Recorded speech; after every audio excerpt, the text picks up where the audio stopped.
वरुण बजाज जी, legal पहलू तो आप ही समझाएंगे अब इसका। क्या सच में मतलब हम स्पेशली आप लीगल नॉलेज के लिए तो हम आपके पास ही आते हैं।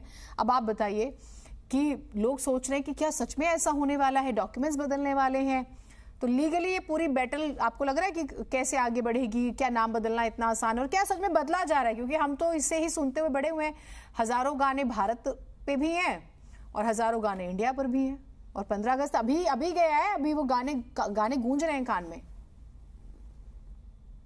दिनेश जी, आपने बड़ा अच्छा बात की, क्योंकि लीगल पोजीशन इसमें सारी सिचुएशन क्लियर कर जाती है। एंड बीइंग आपके मैं उपभोक्ता को ये बोलना चाहूंगा, इतनी डिबेट हो रही है, एक्चुअली कोई जज नहीं कर रहा कि इसकी लीगल पोजीशन है क्या। एंड इसकी हिस्ट्री बड़ी इंटरेस्टिंग है।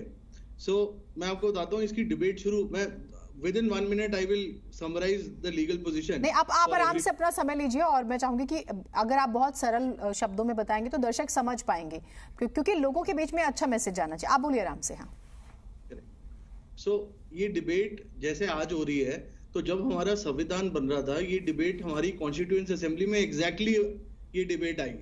तो 2 मेंबर्स ने इसमें स्टेटमेंट रिकॉर्ड की, अगर आप डिबेट पे जाओ, उन्होंने बोला, and it is mister Aditya Sharma Iyengar from Madras, he said कि जो नाम सजेस्ट कर रहे हो, इंडिया की जगह ऑल्टरनेट नाम भी सजेस्ट किए जाएं। और उन्होंने सजेशन कॉन्स्टिट्यूएंट डिबेट में रिकॉर्ड की। वो क्या थी? एक था कि भारत हो, दूसरा था भारत वर्ष हो, तीसरा हो हिंदुस्तान हो, और चौथा था कि हिंदू हो। तो इन्होंने ये नाम प्रपोज किए। आफ्टर बहुत डिबेट और विचार के बाद ये डिबेट सेटल हो गई जब हमारा संविधान पास हुआ। और आर्टिकल 1, मतलब आर्टिकल 1 सबसे इंपॉर्टेंट है, बिकॉज आपका संविधान शुरू वहां से होता है।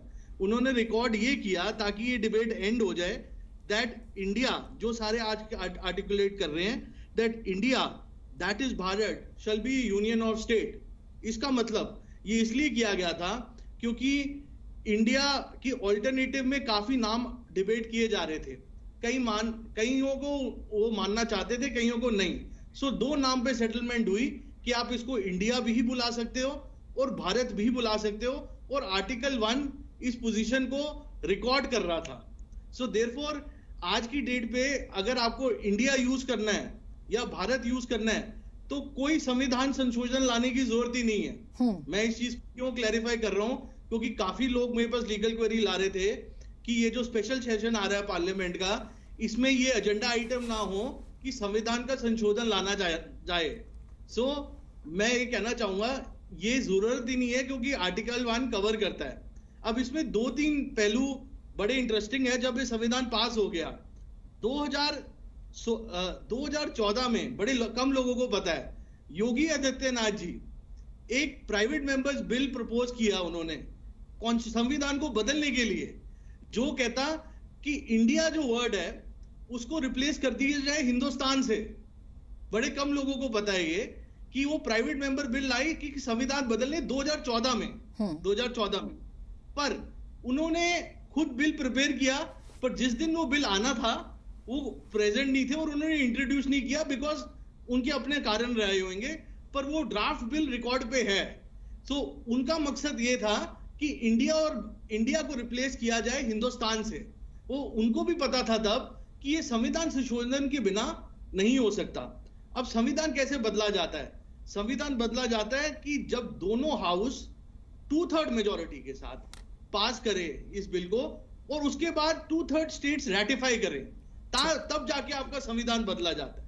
सो देयरफॉर ये पोजीशन नहीं पता थी काफी लोगों को। और फिर क्या हुआ, 2 सिटीजन्स 2016 में और 2020 में भी सुप्रीम कोर्ट गए ये इसी मुद्दे पे कि इसका नाम बदला जाए और इसमें भारतवर्ष और हिंदुस्तान जोड़ा जाए। सुप्रीम कोर्ट ने क्या कहा? सुप्रीम कोर्ट कहा कि देश का नाम क्या हो वो कोई प्राइवेट सिटीजन नहीं डिटरमाइन करेगा, देश का पार्लियामेंट डिसाइड करेगा जब भी करेगा एसेंशियली। तो सुप्रीम कोर्ट ने दोनों पिटीशंस को डिसमिस कर दिया। अब इसमें सो देयरफॉर इसमें legal position is very clear कि आज की डेट पे आप इंडिया यूज कर लो या आप भारत यूज कर लो, आपको कुछ संशोधन करने की जरूरत नहीं है, बट अगर आपको हिंदुस्तान लाना है, विच वॉज द डिबेट जो योगी, तो आपको एक संविधान संशोधन लाना पड़ेगा। वरुण जी अब एक चीज जो आप कह रहे हैं कि इंडिया भारत इस पर तो विवाद होगा ही नहीं, अगर हिंदुस्तान करने की कोशिश करते हैं तो विवाद हो जाएगा, आप ये कह रहे हैं, ठीक है। अब एक और चीज जो मतलब किसी भी आम इंसान के, ये आप क्लियर कर दीजिएगा, किसी आम इंसान के दिमाग में आएगा जब हम कुछ नया शुरू करते हैं तो ज्यादा विवाद होता है। ऑलरेडी जो प्रचलन में है, डॉक्यूमेंट्स पे है, उसमें विवाद का प्रश्न ही नहीं उठता। मतलब मुझे लगता है खामखा गलत है, गैर जरूरी है। आप क्या कहते हैं? सो दिस इज नॉट ये जरूरी, ये लीगली इशू ही नहीं है, ये सिर्फ इसे कहते हैं ये प्रैक्टिस है। हमारी प्रैक्टिस होती थी कि हम इंडिया यूज करते हैं, बट हम अपनी प्रैक्टिस बदल सकते हैं, वो हमारी चॉइस है, that is the government will decide. मैं आपको इसमें एक और बड़ा इंपॉर्टेंट लीगल पहलू है जो मिस हो रहा है। एक ना ये डिबेट कब बदलने की बारी है, और काफी लोग मेरे पास आ रहे हैं दैट जब INDIA अलायंस हुआ ऑपोजिशन का, तो तब ही डिबेट ज्यादा प्रबल होगी। अब इसके लिए आपको मैं आपके दर्शकों को एक बड़ा इंपॉर्टेंट बताना चाहता हूं। डिबेट 2023 में दिल्ली हाईकोर्ट में एक रिट फाइल की गई है, जहां पे बोला गया कि INDA word for an opposition, आप इसको बैन कर, आप स्टे लगाइए, बिकॉज ये इलेक्शन कमीशन रूल्स के अगेंस्ट है। क्योंकि एक हमारा हिंदुस्तान में एक्ट है, 1950 का एक्ट है ये, that uses of your emblem act, इसे कहते हैं uses of your emblem act, जिसमें ये कहते हैं कोई भी ऐसा वर्ड जो लगे कि आप सरकार, आप हिंदुस्तान की सरकार हो, अगर ऐसा बनाओगे तो आप सरकार की परमिशन के बिना नहीं यूज कर सकते। आपने कभी देखा होगा, कई बार NGO आ जाते हैं या कई बार प्राइवेट कंपनीज भी आ जाते हैं कि हम इंडिया है, सो वो अलाउड नहीं है। सो इसके लिए एक रिट हमारे हाईकोर्ट में फाइल हुई है। हाईकोर्ट ने नोटिस भी इशू कर दिया है इलेक्शन कमीशन को और 26 पॉलिटिकल पार्टियों को इस पे। ठीक है, उन्होंने इंटरिम स्टे नहीं दिया, उन्होंने स्टे ऑर्डर पहली हियरिंग में नहीं दिया, पर उन्होंने नोटिस इशू कर दिया है और उसकी हियरिंग अभी चल रही है। सो हो सकता है ये कोर्ट का स्टे भी INDA पे आ जाए ऑन द प्रिटेक्स्ट कि ये आप शो कर रहे हो दैट आप गवर्नमेंट ऑफ इंडिया को रिप्रेजेंट कर रहे हो। अच्छा, तो एक चीज शॉर्ट में आप कह रहे हैं कि इस पर हो सकता है कि स्टे आ जाए, या जो लीगल पहलू बहुत शॉर्ट में, तो तमाम जो प्रोग्राम्स हैं, startup India, skill India, make in India और ये सारी जो चीजें, तो क्या ये ऑप्शन बचता है कि ऑपोजिशन उसे लेके चला जाए? नहीं, so the act says with the permission of the central government आप यूज कर सकते हो। अच्छा, क्योंकि हिंदुस्तान की सरकार को ये प्रोटेक्शन मिली हुई है। ठीक है। So startup India is a programme of government of India. अच्छा, ये this is for anybody else, you need a prior approval of the central government. तो आप एक लाइन में, ये लीगल मैटर नहीं बनता, ये लीगल मैटर नहीं बनता। इसमें अगर आपको सिर्फ लीगल मैटर तभी बनता है जैसे योगी जी ने किया था ये, ठीक है, दैट अगर वो चाहते हैं कि हिंदुस्तान बनाना तो संविधान तो वो कोर्ट में भी नहीं जा सकते। ठीक है, एक संविधान संशोधन करना पड़ेगा आपको 2/3 बहुमत से। That is the only legal remedy. मैं तो हाँ, आप योगी जी का जिक्र कर रहे हैं। आज लालू यादव जी का भी स्टेटमेंट जा रहा था, वो एक दातून कर रहे हैं और उनसे पूछा जा रहा है, तो वो कहते हैं दिल्ली इंडिया है, ये गांव है, ये भारत है। और उसके बाद मैं देख रही थी मुलायम सिंह यादव जी के एक लेटर की भी चर्चा हो रही थी।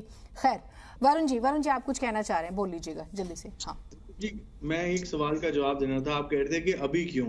हाँ। इसका एक पॉलिटिको लीगल आंसर है। मैं आपको ये बताना चाह रहा हूँ, बीजेपी के मेंबर ने ऑफिशियली एक कंप्लेंट डाली इलेक्शन कमीशन पे, और ये मामला हाईकोर्ट में भी है, जो मैं कह रहा हूँ कि इस पे स्टे लगा दिया जाए इलेक्शन से पहले।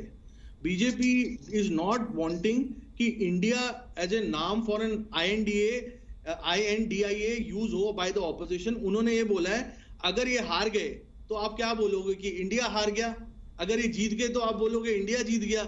इस ग्राउंड पे एडवोकेट आशुतोष दुबे, जो बीजेपी के महाराष्ट्र प्रदेश के मेंबर हैं, उन्होंने इलेक्शन कमीशन में कंप्लेंट डाली हुई है। दिल्ली हाईकोर्ट ये मामला है, तो इसकी टाइमिंग अभी ये जरूरी इन्होंने ये की हुई है। इसका पॉलिटिको लीगल रीजन है, क्योंकि अगर हाईकोर्ट का स्टे लग गया इलेक्शन से पहले तो ऑपोजिशन को ये नाम बदलना पड़ेगा।